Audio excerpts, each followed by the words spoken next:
So yeah, thanks everyone, and very excited for the invitation to talk about this subject, which is close to my heart. So yeah, the need for hyperhumanism in the age of AI. What is hyperhumanism?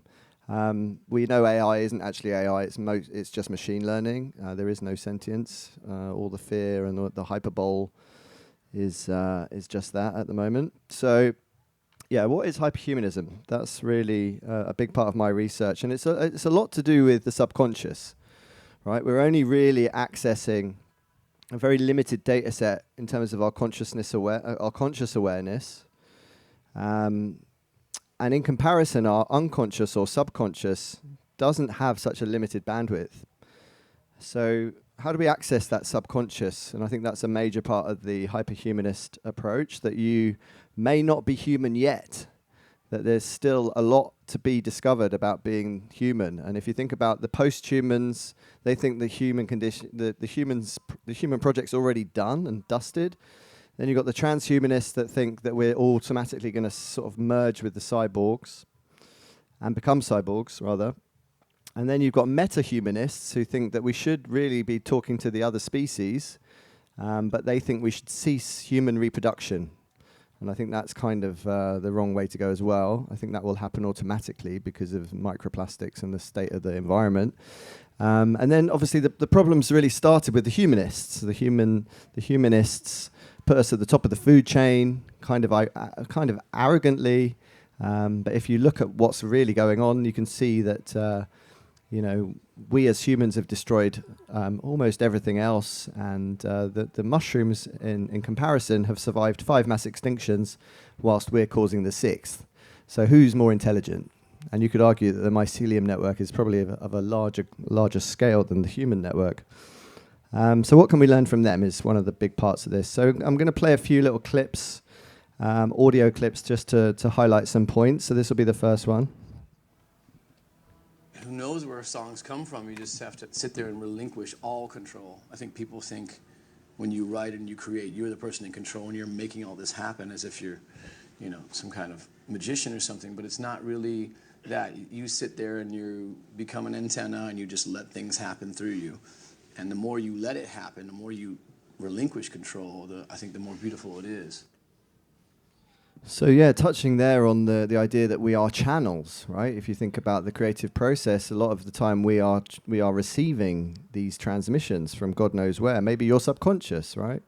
So I'm always framing a lot of these examples around the AI or the machine learning capabilities, and all of that is mimicry. So the machine learning is literally mimicking all of human culture. We're feeding it all of human culture.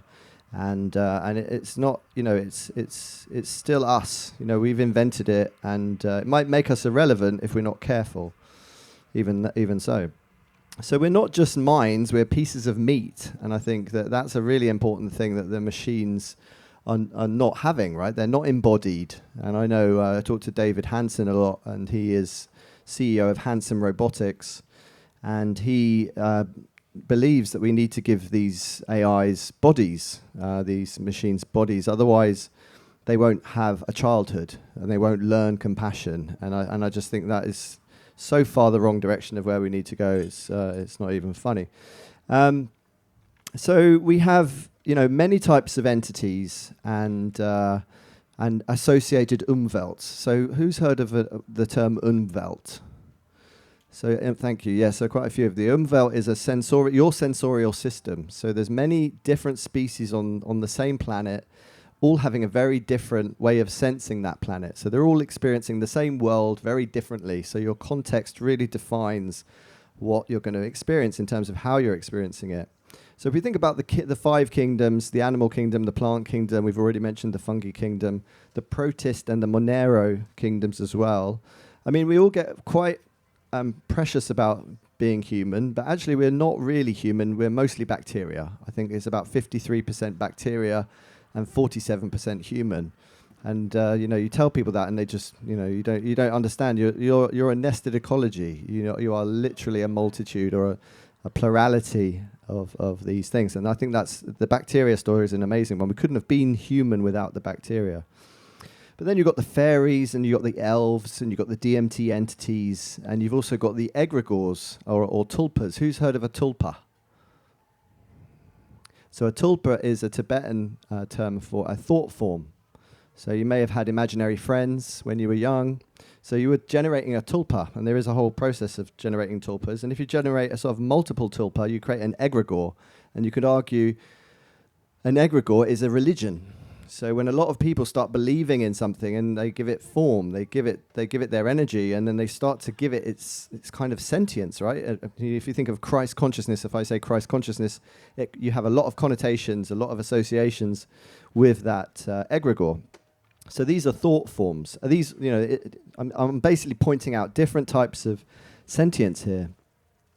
So in terms of hyperhumanism, I think a great quote here, we need to think about a new form of human becoming, which has a deeper interpretation on the potentialities of the future than transhumanism, where we just imagine AI or machine learning is taking over from human becoming. And I think the big problem with machine learning is that we're sort of rubbing our hands in glee, thinking we can just outsource everything to the machine. And I'm like, I tell my students, you're paying a lot of money to come here. Don't just outsource all of your essays or all of your coursework, which you can do now, obviously.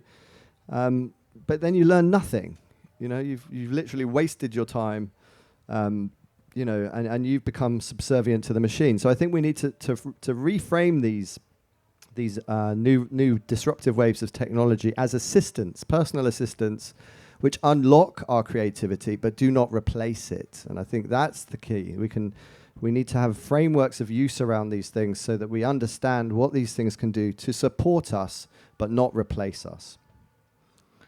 And you can see, like, the metaverse. I don't know how many of you have spent any time in this supposed parallel other world that Zuckerberg ruined for most of us.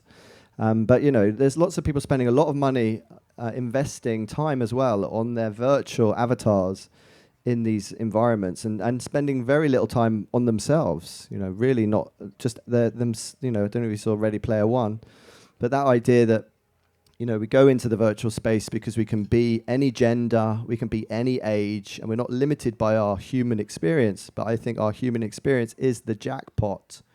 Being human is an incredible window of opportunity. We are the envy of the cosmos, where you are able to manifest reality. And I think when we're in spirit, you're not manifesting reality, and that's why you get possessed, because those things want to come in and they want to have a human experience, and they may be being quite rude. But let's keep in mind, hyperhumanism is about that point that we're only here for 1,000 months. That's 83 years. How many parties is 1,000 months? It's not that many parties. So let's not try and outsource our time on Earth by living in the metaverse or living in Netflix or living in DMT space either. I think definitely go there, bring stuff back, integrate it like you do when you travel. Don't think these things are homes that you want to stay in. They're doorways. So another little clip. Hey everybody, I have a wonderful life hack I think you're gonna love, okay? Stop fucking life hacking, okay? You're not a goddamn algorithm, you're not a goddamn robot. We need to hold on to our humanity. Stop appropriating robot culture, okay? Robots have told me they're offended. Stop it. So that is Alex Ebert, the bad guru. I highly recommend checking him out. Let's move on a bit more to this idea of hyperhumanism. So humans are not evolutionarily equipped to deal with the level of complexity that the rapid rise in disruptive technology is creating. Design or be designed is the new mantra. So how do we use powerful tools like machine learning and AI to help us become more human? This is the basis of hyperhumanism. How can AI or machine learning contribute to a holistic understanding of what it is to be human within all of life? So some of the most exciting projects that I'm seeing with machine learning is the ability to unlock other species' languages. And whether that's dolphin language, sperm whales, we're seeing plant signaling being unlocked. There's so many ways now that machine learning is helping in that understanding of the other. And maybe we will understand ourselves once we get a good understanding or a good communication going with these other species. And, fungi language as well is now being uncovered. So we'll talk a little bit more about that later on in the talk. So hyper means we may not even be human yet. I think that we're just scratching the surface of our abilities. We talk about having 5 senses, but we've got more like 50. And how many of you are really enjoying those 50 senses, or even exercising them, or even know what they are? And I think even something like the north sense, we know that birds have this north sense. And what's our sense of space like? What's our sense of direction? The indigenous, they don't say, hello, how are you? They say, where are you coming from and where are you going? So it's all about your direction, your movement through space, your embodied movement. And having lost the north sense, maybe we never had it, but maybe we lost it and we atrophied it because we started making maps, or we started using obviously we all know what happens when we get onto GPS. You become an invalid, understanding where you are. So we may not be human yet, and we must therefore seek to include the perspective of all species to really define what it means to be human. AI is just a codified representation of human prejudice. Therefore, in order to really train the AI to maximize towards the appreciation, understanding, and betterment of life, we need to feed the algorithm with the most appropriate version of humanity. As I'm trying to talk about that version of humanity may not exist yet, and is not found in humanism, posthumanism, transhumanism, or metahumanism. So in this talk, I'm going to explore these kind of ways we can learn from these biological systems and other umwelts to really maximize our experience here. So hyperhumanism examines how technology can help us to transform the human condition. Transhumanism, however, requires us to become dependent on technology, which subverts the ability to develop the skills for ourselves. And we are a species of convenience. We love to, have things done for us. One-button solutions: get me a girlfriend, get me a job, get me a hotel, get me a holiday. And we think that's how reality is, but it's just this terrible metaphor that sort of creates this false sense of what reality actually is. And how will we get on if there's a solar flare? What happens then? Can you imagine the absolute chaos of us all running around like headless chickens? So that's the key point, that the transhumanist approach is about outsourcing. It's the Neuralink. It's like, let's plug directly into the internet and see how we get on. And I don't know if you know Grimes' latest song, I Want to Become Software. I don't know whether she's trolling us or whether she's still just in love with Elon and is trying to win him back with her terrible decisions. So yeah, in contrast, hyperhumanism uses technology as a catalyst for developing our own innate human abilities, and there's plenty of them. So I'm really trying to map out all these different techniques and technologies that enable a hyperhumanist approach, and we can practice one now. So if you want to just do some peripheral vision exercise, all you do is defocus, stop looking at me, and just let your whole field of view become the picture. So you're just defocusing, and you're looking at your whole 180 degrees as an image. And it's actually quite hard to do a lot of the time because we're staring at these small bits of real estate which really lock in our vision. But you might notice as you're doing it that you start to calm down. So you're calming down your whole physiology just with this simple exercise. Athletes do it before a big race. I do it before a big talk. It's an amazing, within a minute or so of doing it, you'll really notice a change in your physiology. Then you've got things like dream incubation, all the different types of dream yoga. I mean, I'm really fascinated by people that can have these reliable lucid dreams and then start practicing something like Qigong or Tai Chi. And what people talk about is that they start the practice, but then they float off the ground because they haven't designed the whole context. It's not enough just to focus on what you're doing. You have to build the world.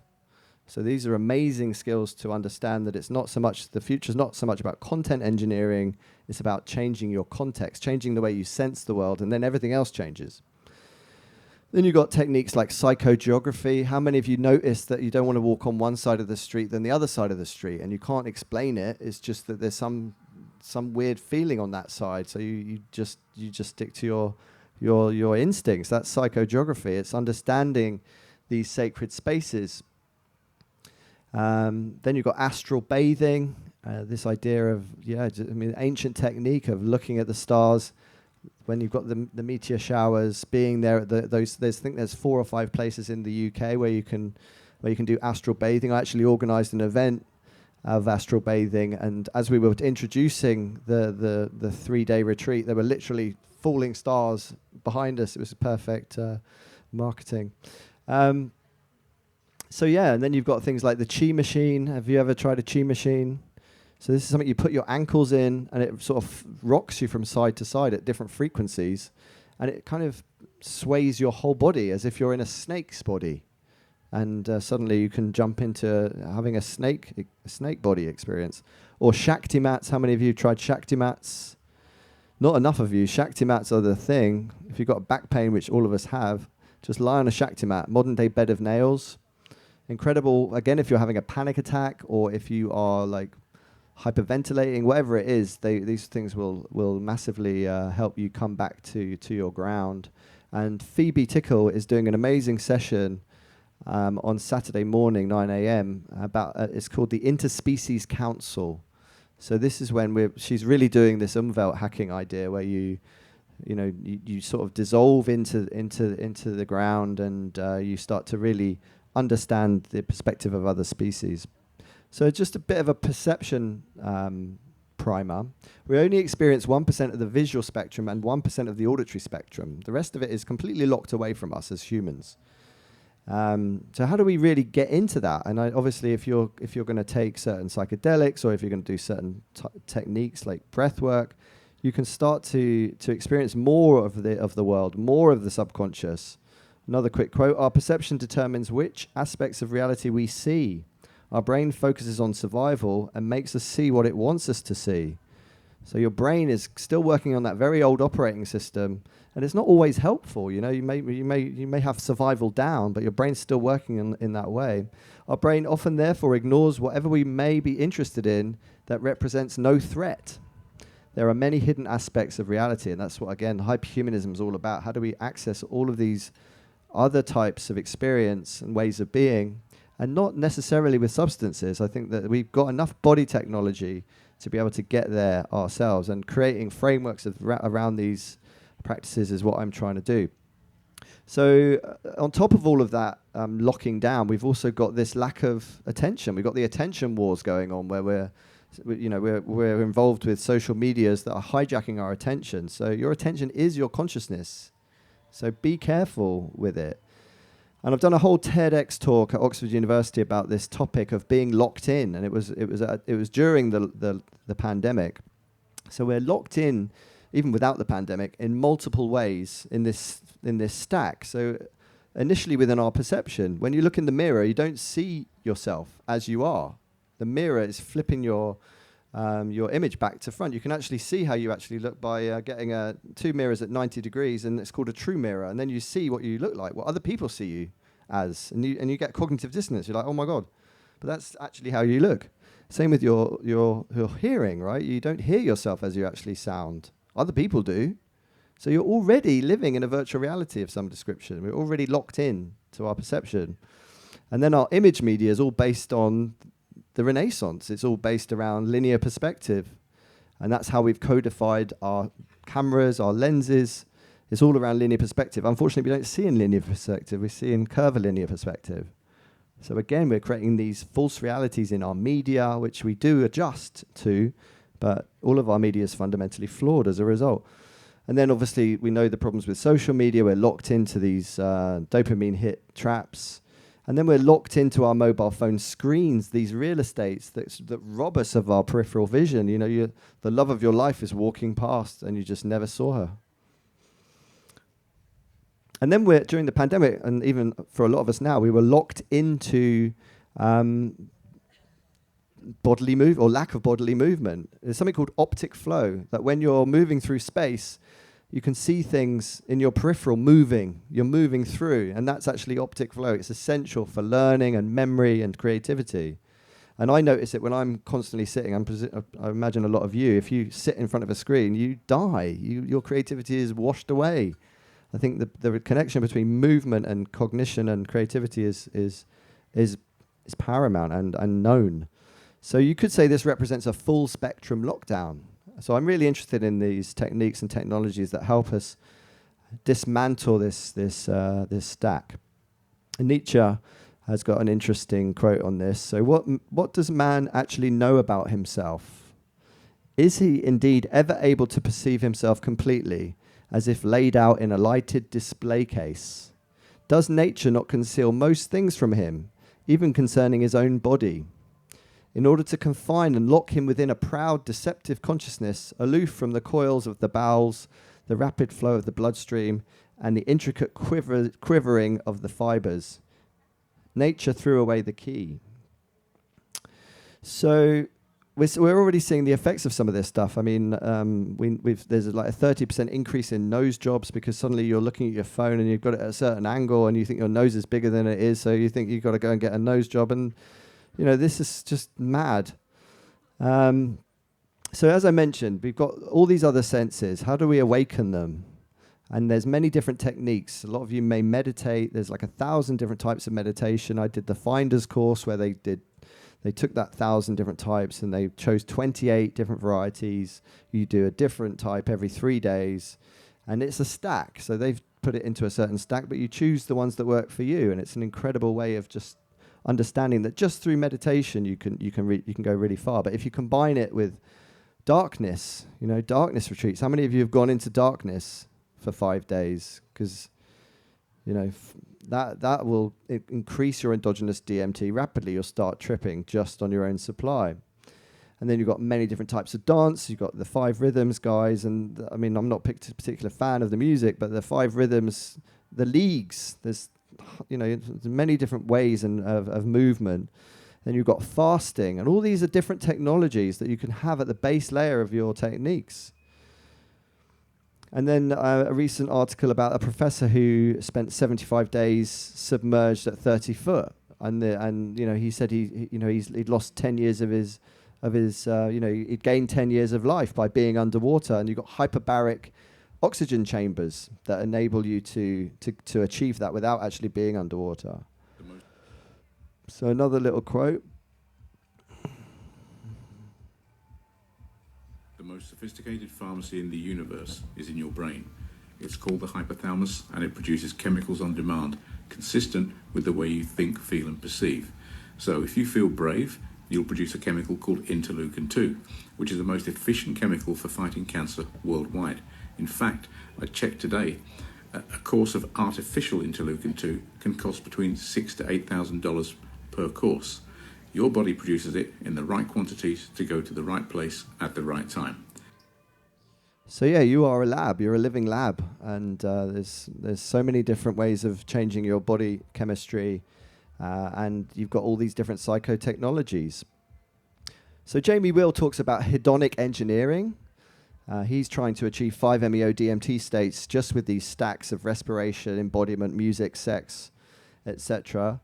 And I think it's absolutely true. We can program consciousness, but for what purpose? Why are we doing it? What is the goal? What are we trying to achieve? And same with neuroplasticity. I've done 6 years of DMT research as a participant at Imperial College London. I've been very blessed to have multiple different ways of going through the DMT realm, including DMT extended, where you can basically be kept inside the realm potentially indefinitely. I would not recommend that. But then we know that neuroplasticity is as a result. 5-MeO DMT especially it creates neuroplasticity. But neuroplasticity for what?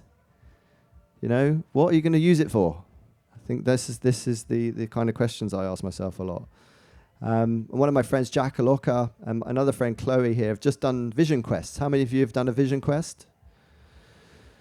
So Tom there, it's the only one it seems. So vision quests, good to see. So yeah, this idea of going for 4 days without food and water, sometimes longer, sometimes shorter, being in some place that's where there's no humans or humans are far away, and that idea of having this time where it's like a bit like a vipassana. You don't have access to any media, you can't write anything down. You're just there with your thoughts and with all the insects eating you. And it's extreme deprivation. But what happened to Jack is that he said when he was in that container, he became very modular in his thinking because you can't write anything down. I would go mad. When I'm doing yoga, I have to have a notepad, and my yoga teacher's like, stop writing, he's really angry. And I'm like, I'm getting all the insights, they're coming. And it would be even worse in that kind of state for me. But he said he had to create these memory palaces in real time in order to cope with all the thoughts and put them into places that he could actually retrieve them when he came back. He was also dreaming about the things that he couldn't do in real life. Came back with mountains of things to integrate. And his insights, humans are over-domesticated. Self-imposed captivity can be very useful for us because we're overstimulated. And, just that whole point of making sense of the environment without constantly Googling everything. I think that's the key. One of my friends doesn't go to the internet at all unless he's actually tried every other way. Doesn't go to the bigger brain before he tries to get there himself. So I'm just going to talk a little bit for about 20 minutes about these different techniques that I've spent a lot of time working on. The first one is journaling. Then we're going to talk a little bit about Umwelt hacking. And then we're going to talk a bit about the DMT experience that I had. And what I'm focused on is how these techniques reveal the subconscious and these hidden aspects of reality. And what I've also found is that I've had, as a result, skills and traits being developed, such as perceptual flexibility, conscious state shifting, cognitive diversity, and regenerative imagination. So I had an amazing experience when I was about 10 years ago. I had a life review. How many of you have had a life review? So life reviews, how many of you know what one is? So not many. So life reviews, they're quite common actually as a phenomenology. Basically, your normal life stops and you go backwards. So you have episodic memories, chunks of episodic memories, and this happened to me. And I was in a perfectly normal state, and very like my consciousness is now. And then I was like, oh my God, I'm going backwards. What's going on? So I was already in a double consciousness. My other consciousness was experiencing, I was experiencing my other consciousness going backwards. And because I'd had an out-of-body experience in life, I thought, okay, well, now I'm in here. I might as well try and leave my body in the space. So I went out of my second body, into a table and became wood consciousness. And then I was like, oh, great. So now I can literally try everything. So I went from point of view experience to field of view experience and living in other people. So I could go into anyone I'd ever met, even if I'd just met them for a few minutes, and become them and all of their family and all of their friends. It was like a full-on matrix, but the matrix of your own making. So it made me really realize that everything counts. Every location you go to, you can literally languish in and experience it where there is no time. You get your life back as a product, but you have to live it. So you have to go to the Amazon if you want access to that incredible diversity. Or if you just spend all your time in your flat, that's all you're going to have access to in the death state. So big call to arms there. So life review really gave me this idea that life is a product. So live and die well. Don't try and not die, because that's when all the good stuff comes. I'm not saying die early, but just say don't fear it. There's nothing to fear. So every moment matters. Using the point of view to drive the field of view. So who would I want to explore as them? That's why it's very important who you spend your time with.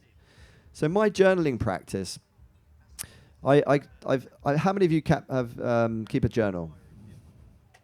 So good. That's probably the best answer so far. So yeah, quite a few, about half of you.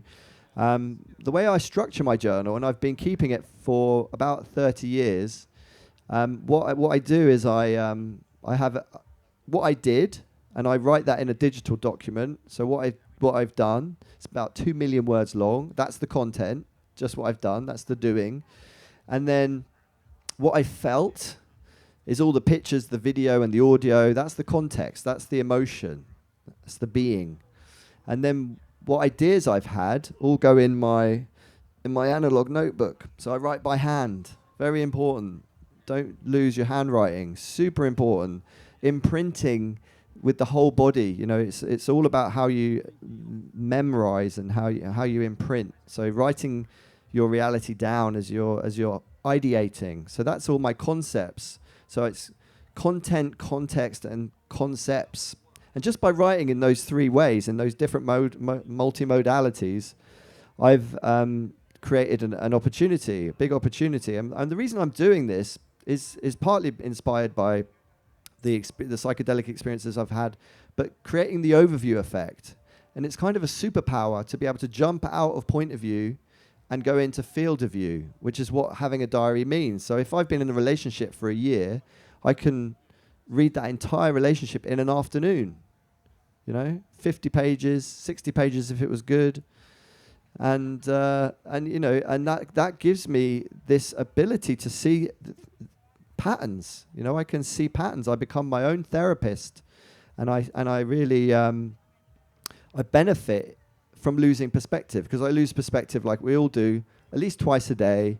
The melancholy of life. Oh, what am I doing? Why have I done anything? And then you look and you see you're on the path. You're still on the path. So there's this term, eudaimonia, which is the condition of human flourishing or living well. And I think living well doesn't mean being happy all the time. I think we've got a major problem with the wellness industry, which is now ginormous, something like 4.4 trillion we're spending on wellness. And you can see why, because everyone's in crisis, right? Everyone's having a mental health breakdown. And of course you are. I mean, if you're functioning well to this fucked up world, you're part of the problem. So my journaling practice is designed to allow me to take a much more active role in the construction of my story. Most of us don't take this active role, and it takes work. It doesn't take a lot of work. I only do it for 5 minutes a day, but because I've done it for so long, it's really something I get a lot out of. So the bird's eye view is one thing, but I can also take cross-sections through my life and see this day, last year, and the year before, and the year before, and the year before, and get 30 different me's communicating again. And life doesn't go forwards. It's not linear. It's a spiral. So that practice is revealing that truth, that I was my most poetic when I was 16. Why is that? I hadn't had any life experience, but I'm like, what is that about? So you have different abilities at different times in your life, and this process allows you to get back into that mindset. And I'm using this diary in a way that I could never use my own memory in this way. So it's about balancing the Tantra and the Sutra. I've just come back from Borderland Festival in Sweden, and a lot of my friends, Sweden, don't get me started on Sweden. Is there any Swedish people here? No, thank God. Okay, Swedish people, you're living in a simulation. I've just driven through Sweden, and it was stock footage everywhere. And of course, it's because their drug laws are so restrictive. The only drug you're allowed is alcohol. And they haven't even bothered to look back in history to realize that they had the biggest problem with alcoholism, probably of any country, but that's still what they give you. And if you try and smoke weed, jail time. Jail time. 5 years in jail. What the fuck, guys? Seriously, have a look at the stats. But now they've even tried to make it even worse by even having the intention to buy drugs puts you in jail. So even taking out money out of your cash machine on the Friday night, it's intent, you're in jail. Fuck you, you crazy fucking Swedish. Okay, so you can find wisdom in your own life by mining your own experience and taking a higher order perspective. As Kierkegaard says, life must be lived forwards but can only be understood backwards. So this is why this is so useful. And wisdom is gained by making sense of your life as a whole. It's this holistic, it's this understanding you're in an ecosystem, even of your own making. And it's all about the dynamic range, right? We don't just want happiness, because then we're really shallow. We need to have the lowest lows and the highest depths. And that's your human character. That's where you've got your strength and your adaptability. So I've talked about these techniques. So the point of view to field of view, it's like a superpower. Try it yourselves, just for 10 days, just to see what changes in your behavior, etc. And these notebooks, people say, oh, do you ever look back at them? Yeah, I do. And I color code them. And I actually get all the best ideas. And I use them for talks like this, etc. It's all useful material. And you're even seeing social media doing this cross-section thing where they, I don't know if any of you use Facebook, but it's called Memories. It used to be called On This Day, where you can actually see this day last year and the year before and the year before on your social media. So I'm not the only person to do this. There was a guy called Samuel Pepys in the 1600s who kept a really detailed diary from 1660 to 1669. And that account, that eyewitness accounts, gave us so much information about the Great Plague and the Great Fire of London. So some of the affordances, I'm creating this feedback loop. So I have to live my life in order to write my diary. I have to have new material every day. It forces me to live. And that feedback loop is really useful in the same way that, you know, we now see these applications where you can listen to your own brainwaves as music. And you may sound like heavy metal. And then you just have to actually calm down, and then the music calms down, and then you create this amazing feedback loop. So that's what I think a lot of these techniques and technologies enable. And we don't really want to get what we think we want, as Zizek says. Often the times the things that we think we want aren't actually what we need or what we actually end up with. So you're revealing your actual will. And you only, like I say, you only really know what's useful in retrospect. So it's like taking photos, and most photos are never looked at again, right? 80% of them. So it's the same with my life. I'm thinking, is this worth doing? Will it fit in with the body of work? So I have to keep the quality really high. And I'm also able to be a detective in my own life. I can monitor the effects of astrological transits, for instance. Joe and I have been going to the Great Pyramid for the last few years. And depending on the days that we actually go, I can feel the difference in the psychogeography because of the transits. A lot of people don't believe in the astrological stuff. I didn't before either until I see the evidence firsthand in these patterns. I'm also able to do better time management, realizing how many parties I've got left. I write a lot more when I'm in relationship, a lot more because you've got a mirror in front of you. So you're building in resistance and witnessing your own adaptability. Crisis equals opportunity. Really noticing that when one door closes, another one opens. And also revealing the golden eras of your life and understanding the necessary conditions for that transcendence. And one of my biggest insights is knowing that you only really keep what you share. So some conclusions on this journaling practice. I mean, obviously, you could all say this is absurd and you're insane. And have you not seen that Black Mirror episode where that couple are bitching to each other and going, oh, you know, well, you said that. And he goes, no, you didn't. And then he says, yeah, well, let's have a look then. So they bring it up on a screen because everything's recorded with contact lenses. And frankly, if you can't forget, then human society would collapse. You know, if you can't forget all those grudges you've got against people, it's the forgetting that's really important. But it always, I mean, in my defense, I'm not really writing about that kind of stuff. So it's really important what you write and what you focus on. Another set of you might say, well, that's the perfect AI data set because I've got thinking, doing, and feeling. And not many people are focused on that and that way of structuring. But I'm not going to do that. I'm not going to build an AI version of myself because I had a horrific lucid dream where I'll tell you more about it in person because it's quite detailed. But basically, I was having this lucid dream and it was like a DMT trip. It was the whole world was everything was emitting light, and I was in a hotel, and I was being cut up by groups of people, not just like individuals, but I was being dismembered by groups of people. And it was pretty horrific, to be honest, but no pain. I was just like experiencing this continuous, dismembering, and then, I'd be nothing, and then they would start again. It was like 7 hours long. So I was like, fuck this, I'm going to jump out the window. So I jumped out of the window of this hotel. And it was like I've jumped out of windows all my life because thank God, I'm dying. I'm going to die. And I came to the ground. And it was like something out of the Matrix where I just like, and I just stood up, and I was like, fuck. And there was a woman in front of me, but not far away from where you are now, and she was just wagging her finger at me going, there's no death here, son. And I was like, fuck. And then they started cutting me up again, and I was like, shit. And But a long story short, 3 days later, I went to a tech thing, and the woman that answered the door was this woman from my dream. And I was like, I had to say that horrible line. I was like, I've known you from my dreams. Like, thank fuck I've met you, because I need some closure on this.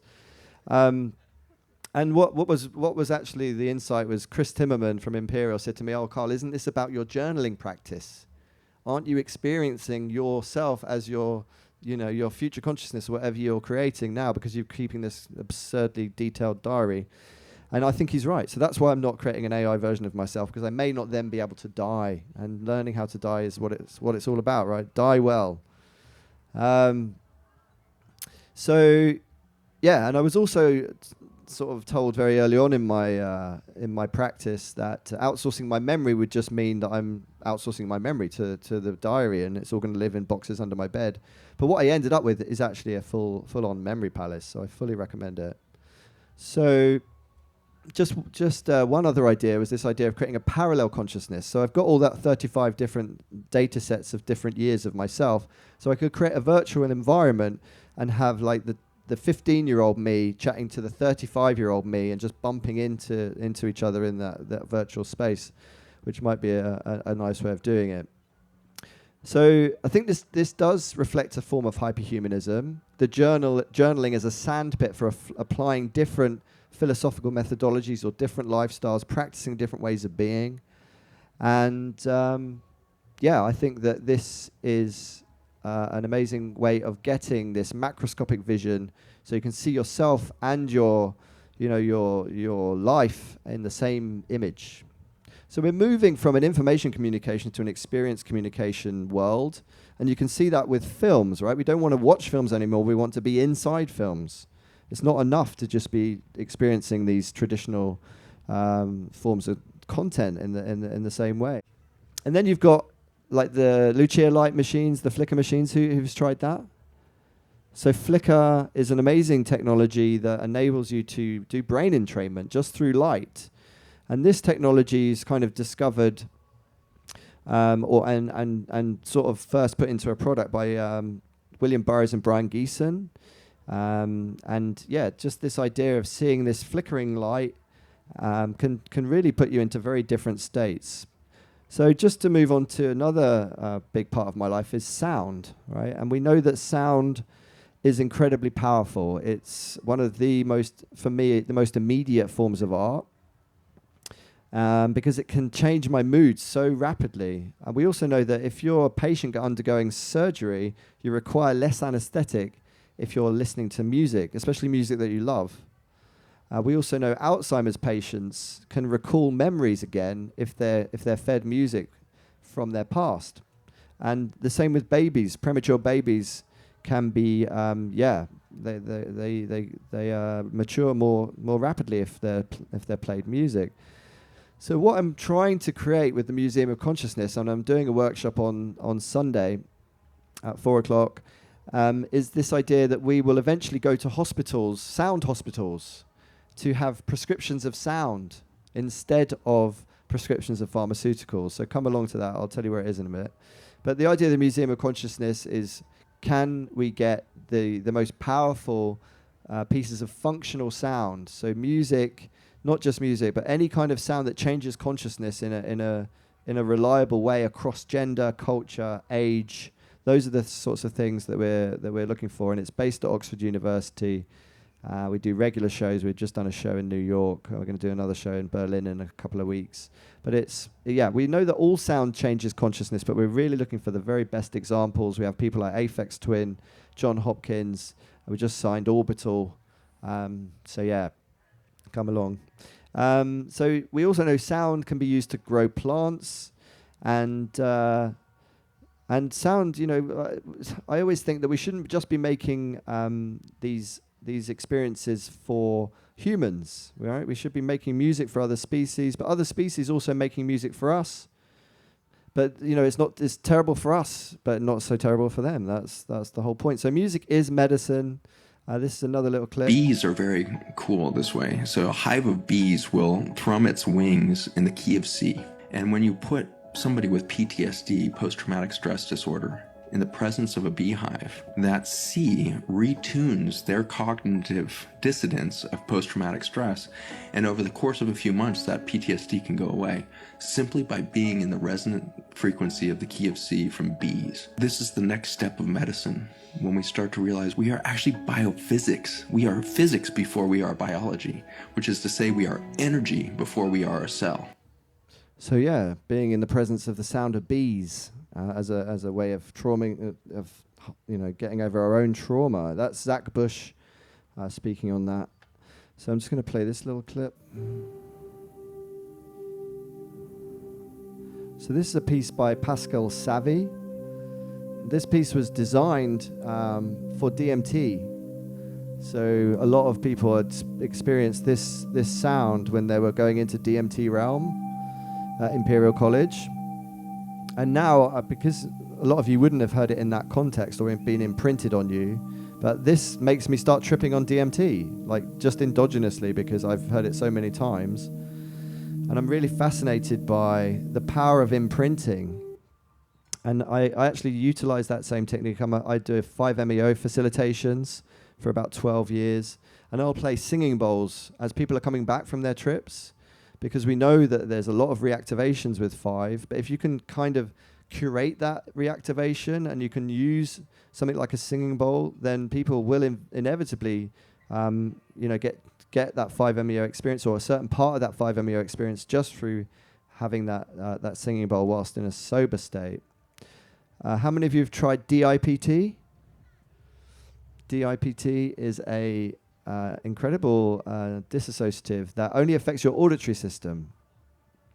So yeah, amazing one to come and try it at a festival. So another little clip. There's a psychological phenomenon called the Tetris effect, which says that the thing that you look at last thing at night imprints on your subconscious more strongly than anything else during the day. So when we go from being asleep to waking up, or being awake to falling asleep, they're called the hypnopompic and hypnagogic stages. And they are stages where our subconscious is very susceptible to suggestion. And so I keep my physical action board next to my bed so that I see it first thing in the morning and last thing at night. So has anyone noticed that they get ideas first thing in the morning, or if they have a problem and they go to sleep on it, that they actually get some results? Edison, he used to have like ball bearings in his hand and a saucepan underneath. And he would, when he was drifting off, the balls would be released into the saucepan and wake him up. And then he would have these ideas. So reminiscence therapy is actually a real thing that's being used. I'm actually working now with an app that's ironically called Carl. And it's for dementia patients and Alzheimer's patients. And we're using the Museum of Consciousness now to create music for these patients that's based on their previous sort of loves as loves of, in terms of their favorite music. And that enables this unlocking of these locked-in selves, where you can access, again, your own archaeology or your architecture. So I mentioned the Museum of Consciousness. It's actually 3:00 at Gwen's Grove on Sunday, if you want to come to that. So the next little section is about machine learning. So how many of you have heard of hot and cold media? So this is Marshall McLuhan. He came up with this idea that there's certain media that's really hot, certain technologies that are quite hot, and there's certain ones that are cold. So radio and TV, radio and books, for instance, would be cold media. And this idea that you're filling in most of the visuals with your own imagination. So you might, be listening to a radio show or whatever. You're filling in 70% of that. You're co-creating, whereas the hot media, you're not really co-creating. It's all done for you. And that's why I don't really enjoy like CGI films, because there's not much room left for you. And I think that's true of AI, right? It's true of machine learning, that we're outsourcing ourselves to this thing. And it's like one of my musician friends, he's like, it's like having a carpenter, going up to a carpenter and just sort of saying, well, I can do it all for you. It's like, the point of music is that you're investing your soul into that, and you can't replace that, and you shouldn't replace that. It's interesting that Grimes, again, she has already outsourced her voice and said that you can use my voice if you give me 50%, But Grimes is already, she's kind of already made it in terms of her lack of need for cash. So, we've got to be really careful about this ability to turn ourselves into media. We're looking at synthetic realities already upon us, where we can create any visual image and any, within 3 seconds of your voice being scanned, I can have you saying anything, It's already done. So how do we safeguard that? I mean, what's coming in terms of regulation? It seems too late in lots of ways. So be careful if somebody gives you a missed call and you go, hello, who are you? And that's it. They've got your voice. They can have you saying whatever they want. So these things are already happening. Synthetic realities here, which may mean, ironically, that we just abandon screens altogether because we can't trust anything on them. And we return to nature. Might just happen by mistake. They may not be thinking that, but that just could be our reaction. I mean, how many people left Facebook in their droves when we realized what they were actually up to? So as Jaron Lanier says, the danger isn't that AI destroys us, it's that it drives us insane. So Alexander Bard, one of my friends over in Sweden, he's actually saying the right thing, that in the midst of the current AI scare campaigns, let's bring much needed clarity on what AI can and cannot do. It's just about 100% mimicry. Pathos becoming the real value as logos becomes universal, cheap and abundant. There's no sexual adventures or psychedelic journeys in the AI. There's nothing shamanoid about AI at all, which is why we should be more shamanoid. And we can now identify parts of the brain that are dreaming. We're able to record the visual cortex as we are dreaming, and imagine that becoming a media that we can have. I don't know if you saw that film. Is it Strange Days, where people start recording their dreams and they get addicted to them because that's all they ever do. They just dream, wake up, record, watch the dream, go back to sleep, dream. And this is the really important thing about what we end up doing with our media. One of my friends who's an artist, this quote from her: AI is the new radio, it's the new TV and the new computer. Camera, Photoshop, all were shunned for destroying its predecessor. I have not lost my soul because I use AI. I'm being more educated, more capable, efficient and able. My skills are getting stronger and more stable. The true artist and poet will never die because the human desire for creative expression needs it. We need the artists. So that's what I said at the start of the talk. We need to see these tools as assistants, not as replacements for our own creativity. So what cannot be outsourced? I mean, that would be a great question. We'll open up for questions in a minute, but what cannot be outsourced? Falling in love, I know a lot of Japanese men are like having virtual girlfriends, but, Japanese culture is very strange. But, the ability to have compassion, wisdom, it's not just about intelligence. The focus with this, all of this machine learning is just intelligence. We're not just about intelligence. There's a lot more to the human experience, which I hope I've revealed or at least covered. The reality is that AI tools like ChatGPT change the relative value of these human skills. And therefore, what we should be doing, what we should be focused on, our human subjectivity suddenly becomes way more important. I know a lot of my friends are computer programmers. Suddenly, like Google and Microsoft have frozen those jobs. They're not the jobs that we thought were going to be safe. Lawyers, loads of people that are in this supposed safe space are no longer safe. So let's really ramp up and become more awesome, become more human, and focus in on the things that will not be automatable. So just to go on to the DMT stuff, how many of you have done DMT? Good amount. So DMT is an incredible substance, primarily because it's in everything. It's in your brain. It's in every plant. It's something so strange and so parallel or orthogonal to this reality. And it's been a privilege to try the DMT extended state. And I've just done a panel with Rick Strassman, Andrew Gallimore, and Graham Hancock, which you can check out online. New Nautics, which is a 3-hour deep dive into what we experienced as participants. 4 of us as participants were feeding back for the first time 2 years after the study finished. So it's already 2 years old. It took them a long time to publish.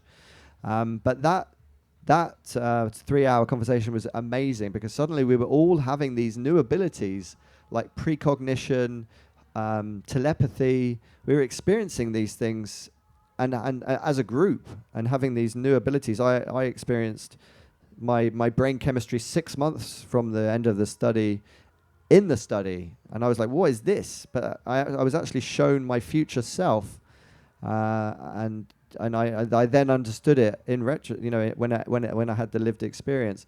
But Andrew Gallimore, I think he spent too much time in Japan. I think that he wants to become a DMT entity, and he talks about dissolving the body and literally becoming alien, or like being kept inside these pods where you can have like waste management taken care of, and all the rest of it. And I just think it's so transhumanist, it's not even funny. Of course, a lot of people are now trying to do it because we've shown that it's possible, and we've shown that it's pretty safe. There's no tolerance to DMT, or there's a very small amount of tolerance, which is why this is potentially a new technology. You plug in and out of it, just like electricity. So I think we need to be really careful. And again, there's more talks on this online. But what we've also understood now, magnetoreceptors. So just using magnets to turn receptors on and off in the brain could mean that we don't even need DMT, that we could just do it with that technology. So in terms of the most amazing thing I think about DMT is that we experience, it's not very sunny now, but we experience in the third dimension light shining upon us. In the DMT realms, fifth dimension, you may say, just for convenience, DMT, Changa, ayahuasca, you seem to see light emitting from bodies, light bodies. We see the same thing in dreaming, and we know from the DMT study that it looks like you're dreaming when you're on DMT. So light bodies. When you do 5-MeO DMT, it's like you become light itself. So it seems that we're having different relations with light in these different dimensions. We are all of those things all the time, but we only really access them through these different medicines and techniques. What's super interesting is I've just come back from Paris at the Power conference, where the theme was natural intelligence versus artificial intelligence, and they had the Koji tribe from Colombia. Who's heard of the Koji? So amazing practice where they keep their chosen shaman in the dark for either 9 years or 18 years. So they never see the light before that time period. Imagine. And they're told about the world and told about how beautiful the world is, and they're not let out until the 9th year or the 18th year. And their levels of DMT, endogenous levels of DMT, because they're in the darkness, are through the roof. So DMT seems to allow us to explore the light, but we're seeing that actually the darkness is a place where you can produce DMT. So the last section, Umwelt hacking. A lobster's brain is located in its throat, its nervous system in its abdomen, its teeth in its stomach, and its kidneys in its head. It's also hearing using its legs, tasting with its feet. So this is what I mean. These are Umwelts, very different Umwelts to what we experience. Another little quote. You can barter with birds. If you start feeding a bird and you up the quality of the food that you give the bird will start bringing you back better and better gifts as an exchange for the food that you're giving it. Some videos over the last couple weeks of ravens where they'll be feeding them, and then eventually the ravens are going to bring them money. Yes, they'll bring you $20 bills. Like they know that you want. Like, where are they getting this from? No, but how are they that smart? Think about it. Like everyone thinks they're stupid, but they know what humans want. And if you feed them stuff that they want, they will try to bring you back something in return. They'll find a $20 bill on the street. They'll bring it back to you because like they've got an exchange going on with you. So collaborating with the birds, we shouldn't be sort of limiting ourselves to humans. I think there's other.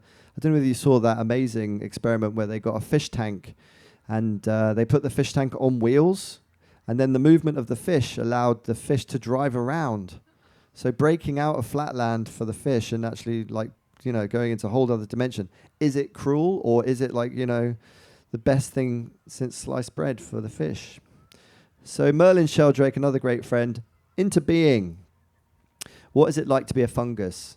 If you had no head, no heart, no center of operations, if you could taste with your whole body, if you could take a fragment of your toe or your hair and it would grow into a new you, and hundreds of these new versions could fuse together into some impossibly large togetherness. And when you wanted to get around, you would produce spores, these little condensed parts of you that could travel in the air. I mean, just insane. So what's it like to see with compound eyes? We imagine how it feels to be a character. Why can't we imagine how it is to be the land? You know, that's what I'm really working on with this project Umwelthacking, where we can adopt these different wearables and become forest, become octopus, become mycelium. At the moment, an artist is recording the underground sounds generated by Pando, a huge group of aspens in Utah, considered to be a single organism. We also know the Earth pulses every 26 seconds, but seismologists don't understand why. So it's almost like we're living in this fractal universe where we're the cells in a much larger body, in the body of the Earth, which also has a heartbeat. Another little clip. I got curious, why do the birds start chirping an hour before sunrise? He found out the chirping of the birds is a frequency that helps open up the plant cell stomata on the bottom of the leaf, and it lets the plant start breathing in the morning. It helps us the alarm clock and wakes the plant up. He found out that frequency is found in music, classical music, quite a bit. So he started playing classical music to his cornfields. His neighbors thought, un poquito loco a la cabeza, he's a couple fries short of a Happy Meal, but until his corn grew 15 feet tall. And they said, what channel was that you're playing? So I think, let's involve more of our ecosystem in our needs, but also let's give more of ourselves to the world. There's this term, nature on the board. Anyone heard of it? So this is this idea of, lots of big corporations now say we must have nature on the board. But of course that just means another human voice that is appropriating nature or speaking, on nature's behalf. What I really want to see is nature speaking to us through these technologies and techniques. So I've spoken about the Earth Species Project. Check it out, earthspecies.org. It's this a way of, they're unlocking the languages of all these other species. But as my friend David Luke says, isn't this what the shamans have always been doing through extrasensory perception? And of course he's right, but not everyone can be a shaman. So what does it mean to imagine nature taking over the internet, or imagining nature influencing the technosphere? That's what I'm trying to bring to the party here. And who's heard of the Church of Silomethoxin? So the Church of Silomethoxin have caused quite a controversy. They claim that they've been feeding 5-MeO-DMT to mushrooms, and the mushrooms produced a new drug because they are also a lab. And it's not just like 5-MeO. I mean, there's other drugs being fed to mushrooms, and the mushrooms produce new drugs. So it's not just us that can be these labs. And did you know ketamine is also found in nature? Ketamine is natural. It's being produced by mushrooms. Mushrooms have been producing ketamine for millions of years, and we only found out recently. So we're the second species to find out about ketamine. So maybe there's something in it. Maybe there's something special about ketamine that we should explore. So to conclude, before we open up for a few questions, so think of some questions. So what I'm really focused on is this idea of living with otherness, holding hybridity and multiplicity, plurality, and building consciousness literacy. I think if we can increase plurality, we can increase tolerance. And I talked about the importance of the overview and getting that easy access to reset your perspective. Allowing yourself to see your backstage. There's certain chemicals that I love that enable you to sit in your shit and not judge it. I think that's half the problem, that we're trying to constantly hide from our own lies. But certain things will just give you that 360 view, and you don't judge it. You turn down the brain chatter, you turn down the default mode network, and then you can really do the work. You can say, okay, I'm doing this really badly, doing this really well. Let's meta program this and get on with life with that meta perspective. So I'm also really interested in creating not just altered states, chasing your tail, trying to constantly stay high. I think it's about altered traits rather than altered states. So how do we create lasting change? That's super important for my research.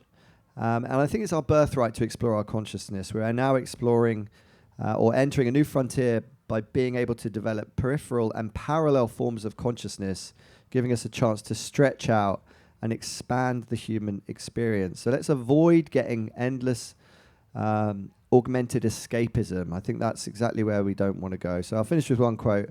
I wish I could show you, when you are lonely or in darkness, the astonishing light of your own being. Thank you very much.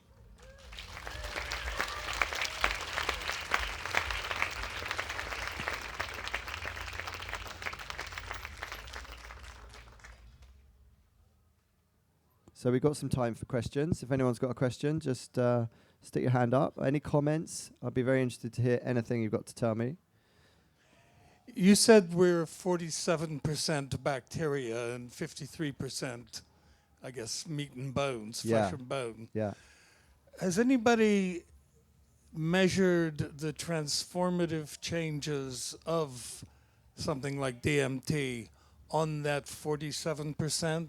Does there, because that's a population of lots of different species and beings. Just, has anybody measured what the impact is on them? Because if they are, as some say, our second brain, and you could say our first brain, then any change that impacts them is going to be longer lasting than something just transitory.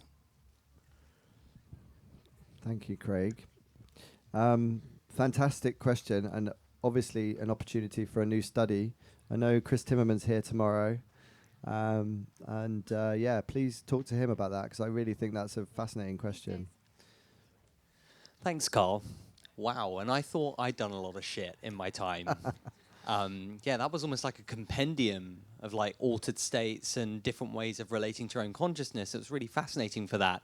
However, there was one thing that occurred to me, and that has occurred to me a lot as a fellow journaler. I also really like writing things down, have done ever since I was a child. And I have a dream diary, I have a daily diary, I have 10 different ones that I'm writing in. And yet, what strikes me now is that there's a Buddhist monk that says it's like we're building a temple to a snowman.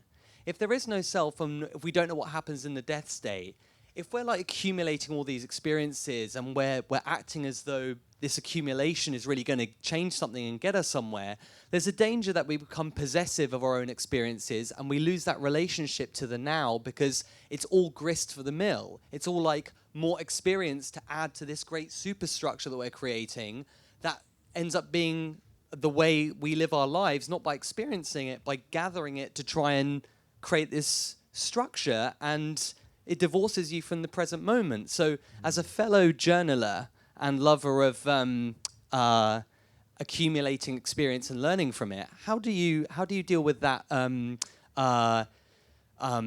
way accumulation gets in the way of the present moment. Yeah, fantastic question, and obviously I battle with that.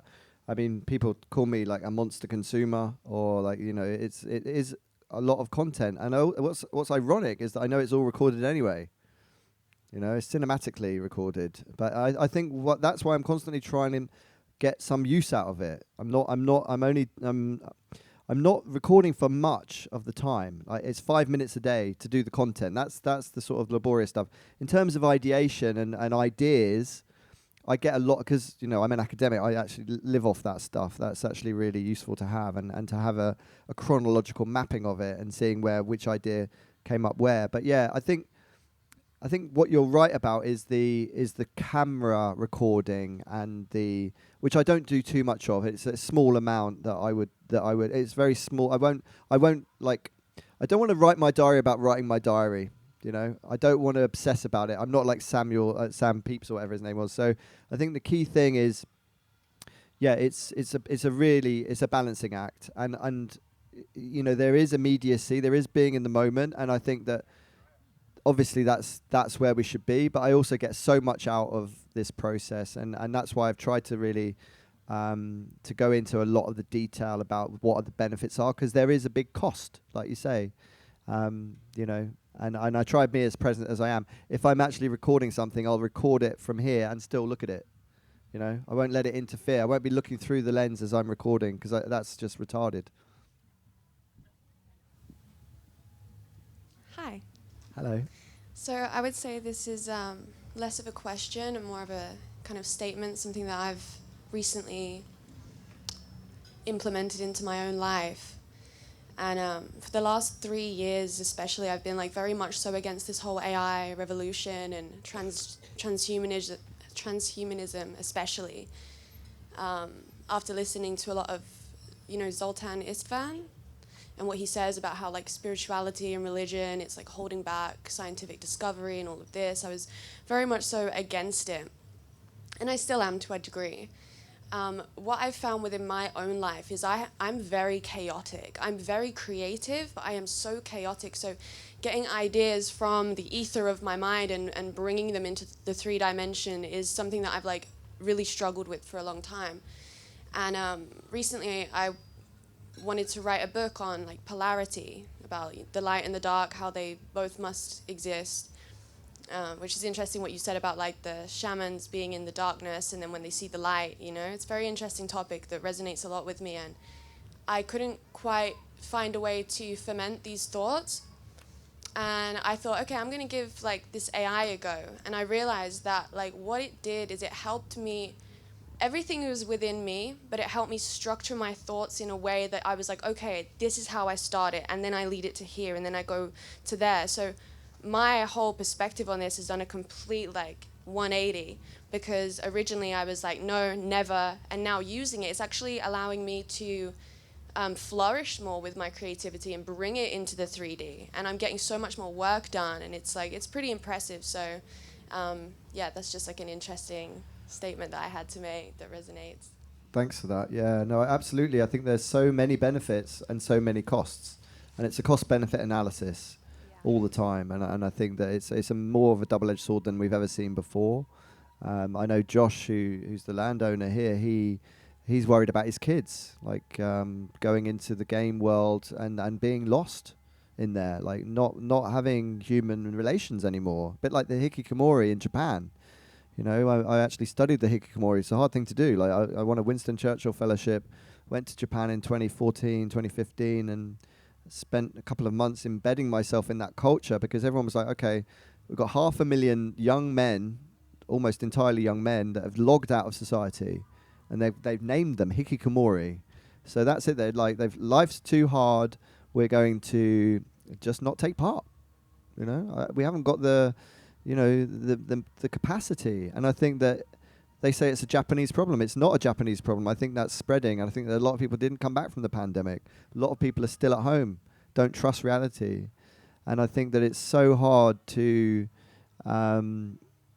keep everyone, you know, on board. And I think none of us are happy unless everyone's happy. Or not happy, that's the wrong word, but none of us are okay unless if we can, you know, look after the people, you know. I can't. One more thing. You spoke about, what's the thing that you called with where you said you connected to a table and you placed your consciousness? That was a life review, so it's no technology needed, just a near-death experience. What was the word that you said? Something vault. Something vault. Where you were able to place your consciousness, you said to connect with nature, to connect. Yeah, we'll talk about that afterwards. I've got to get off stage. Okay. All right. Lots of love, everyone. Thank you so much.